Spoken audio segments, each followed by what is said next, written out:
Welcome to part 5 of the Gundam Wing 30th Anniversary Retrospective, and we are at the halfway point. Starting with episode 21, Grief-Stricken Catra, we find out the fate of Catra after the end of the previous one of the previous episodes when he was jettisoned in the damaged space Leo. He's found and meets one of his 29 sisters. And we get to learn a little bit about his family. His dad is a pacifist who opposed war, opposed Catra going out to fight, and we get to see some of the internal issues with the colony. We see the internal politics, and we see a power struggle that ultimately ends with Catra's father being taken out of power and the colony volunteering to become a part of Oz, which his father does object, and his father abducts the natural resource satellite and destroys it. We also see his father, it gets destroyed with his father in it, I should say. And we also see Catra taking steps to rebuild his Gundam. And I know he didn't really meet any of his siblings, but man, if I had 29 sisters, I think I would go fight a war too, just so I can get some peace and quiet. So anyway, also in this episode, we have Zex making it into space with the tall geese. Troa, who has infiltrated Oz, is given command of the V8, and Hero gets put in the Mercurius. Now, why would they put a Gundam pilot in the Mercurius? Well, first of all, he's easily the best pilot on the base. Secondly, they put the self-destruct trigger for the Mercurius inside the V8, so Troa does have a way to reel him in. Of course, they obviously don't know Troa's actually on his side, and Troa also points out they fought on Earth. He would think of this as a continuation of the battle. We get some nice scenes in the cockpit where there's some back and forth, and Troa asks Gundam pilot, how would you destroy a mobile doll? And Hero points out some of their weaknesses while destroying a few before Troa kind of has to rein him in. They encounter Zex in a admittedly fun battle where they're sort of battling each other and destroying the mobile dolls at the same time, while Troa is making it look like he's aiming for Zex when he's really wiping out the mobile dolls, so this fight can really be just between the two of them. Zex does surrender, and he's like, I've come here as a goodwill ambassador. He's basically representing the Sang Kingdom, and that goes to our next episode, 22, Fight for Independence. Zex meets Colonel Un and does see a drastically different from how he remembers Lady Un. This episode does focus fairly heavily on the internal politics. Colonel Un does meet with colony delegates to have political discussions, and there is a battle that breaks out where Nicole encourages Colonel Un to go into battle herself to get a better, it's for her to get a better understanding of the soldier. Secretly, he does want her out of the way so he could have more of a free reign. And Zex also partakes in this battle. He does get a message from Treize asking, I need you to do me this one more favor as a friend. You need to protect Lady Un. Her feelings for me have caused her to have split personality. And this episode also does get into one of the problems I have in the series, where grunt suits, if a non-named pilot is piloting them, you sneeze on them and they blow up. But if a named pilot is piloting them, they can take an absolutely ridiculous amount of damage.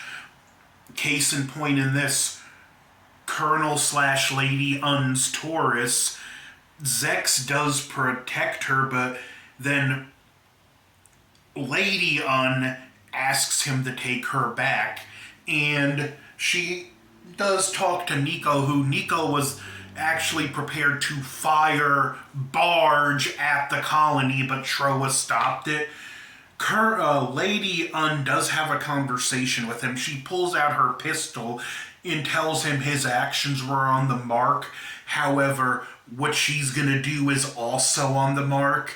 And based on what we've seen with Lady Un in the past, you think he's going to get shot, but we see a more Colonel Un response where he's getting arrested.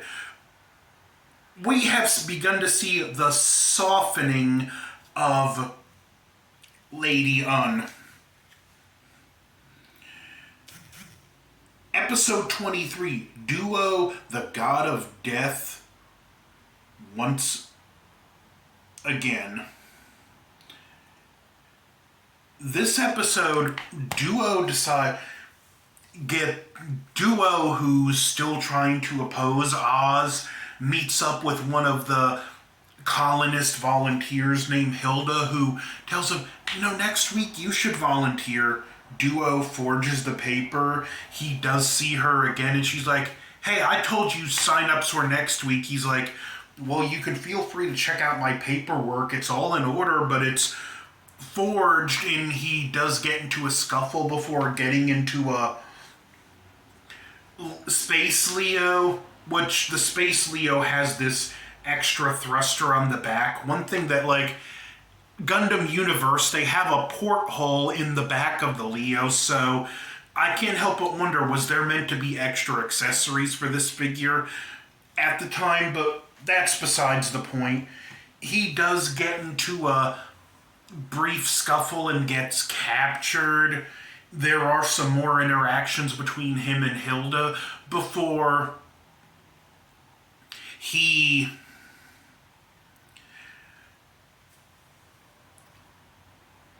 gets back into a Leo and gets into space. And I should rewind back to the previous episode for a minute, because I forgot to mention, at the end of Fight for Independence,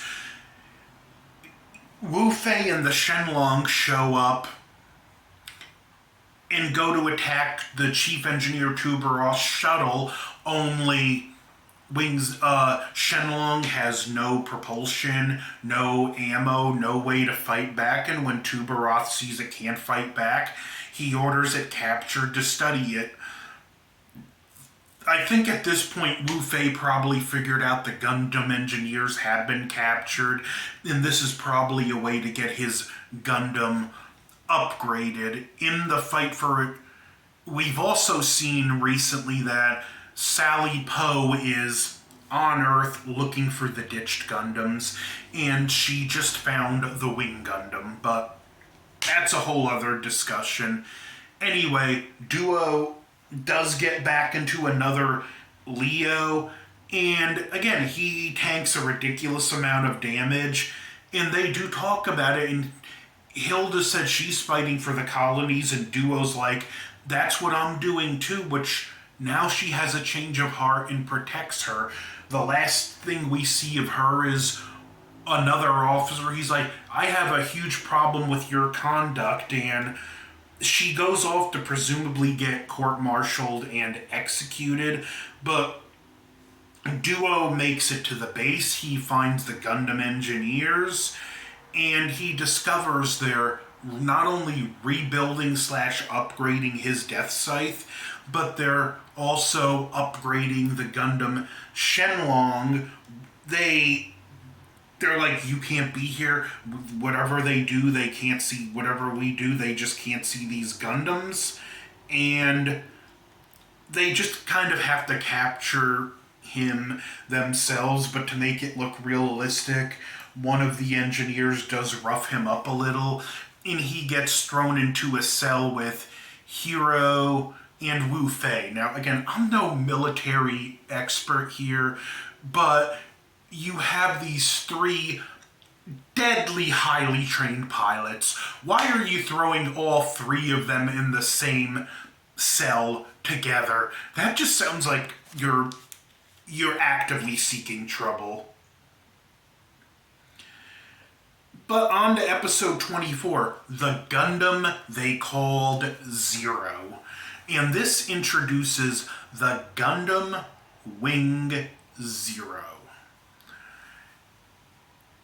Piloted by Catra. A little bit about Wing Zero. Its armament is similar to the Wing Gundam, only it has a double buster rifle that can split into two individuals, and when they're combined into one, this thing can destroy colonies and natural resource satellites, which we see in its introduction. It shows up, it gets fired on, and it destroys a natural resource satellite.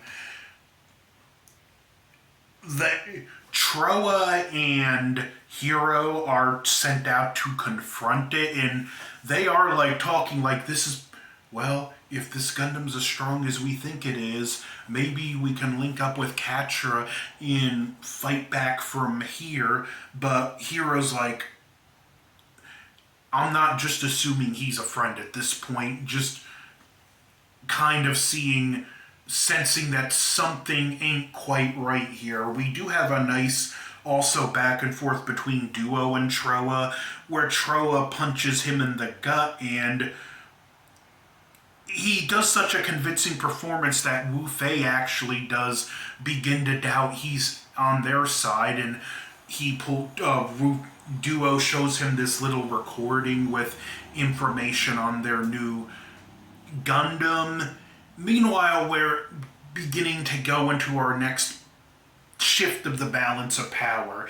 They eventually encounter Catra in Wing Zero, and we see how just crazy powerful Wing Zero is. It's more than a match for the Mercurius and V8, even though Hero does hold his own for a while.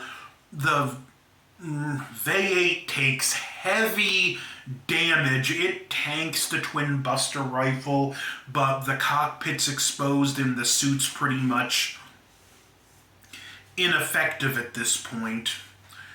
And Hero is doing everything he can just not to be destroyed by Wing Zero. Wing Zero, it's just speed. In addition to the buster rifle, its speed, power, and strength are on a whole other level. And this takes us into the next episode.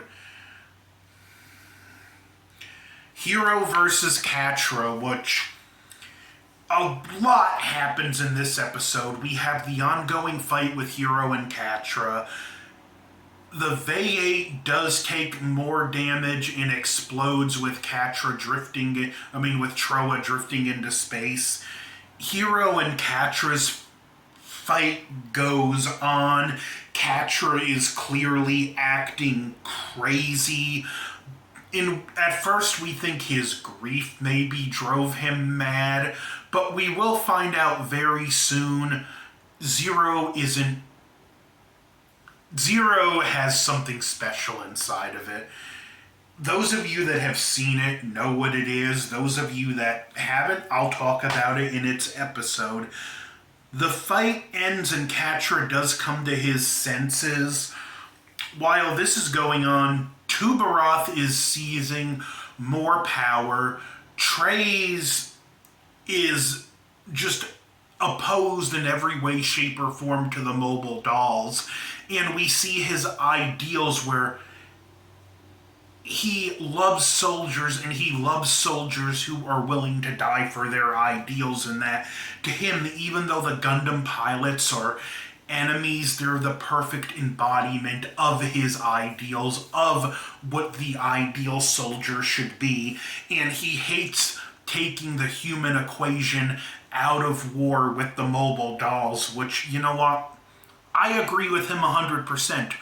Wars are horrible, and they're meant to be horrible. If you take the human equation out of war, there's nothing stopping them from happening again and again. The biggest deterrent for war is the fear of the consequences. When you eliminate human casualties, you eliminate that deterrent. So I agree with Trey's. Trey's gets confined to the quarters, gets confined to Romefeller HQ, and pretty much stripped of all his powers. Meanwhile, Lady or Colonel Un, they're interchangeable at this point, are also defiant against it. Tuberoth even shut down the oxygen to the cells so the Gundam pilots can suffocate. And when I say Lady and Colonel Un are interchangeable at this point, she's talking with the Lady Un voice, but it doesn't have the as hard of an edge as Lady Un, yet her voice isn't as soft as Colonel Un either. It's somewhere in between, and she now has the understanding of soldiers from her time in combat, and she makes it to the lunar base just to release the Gundam pilots, who she has also developed a degree of respect for.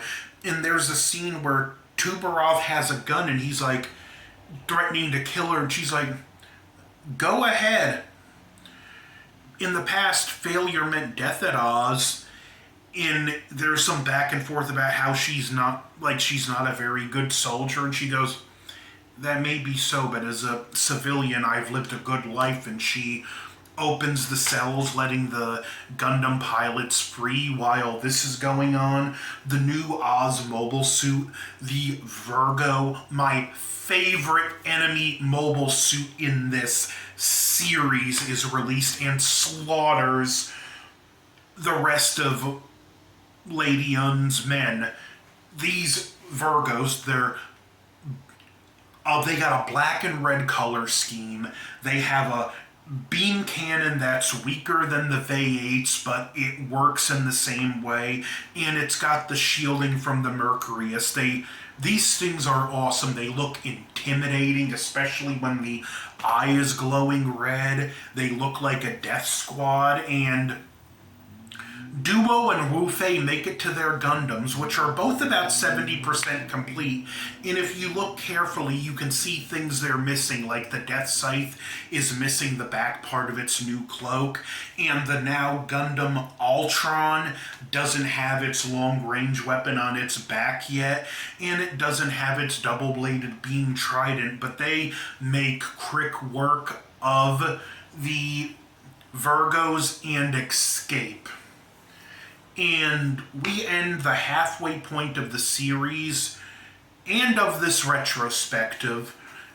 All in all, the story's unfolded in a good way, and I really like these episodes where the Gundam pilots are down and out without their Gundams. Just a lot goes on here. Now, the next two episodes, we're going to have a couple of recap. Well, not the next... Well, here shortly on the next disc, Volume 6, I'm going to be covering some recap episodes, so expect a shorter episode in itself, but this has been my Gundam Wing Retrospective Part 5. Don't forget to like, share, comment, subscribe. Over and out.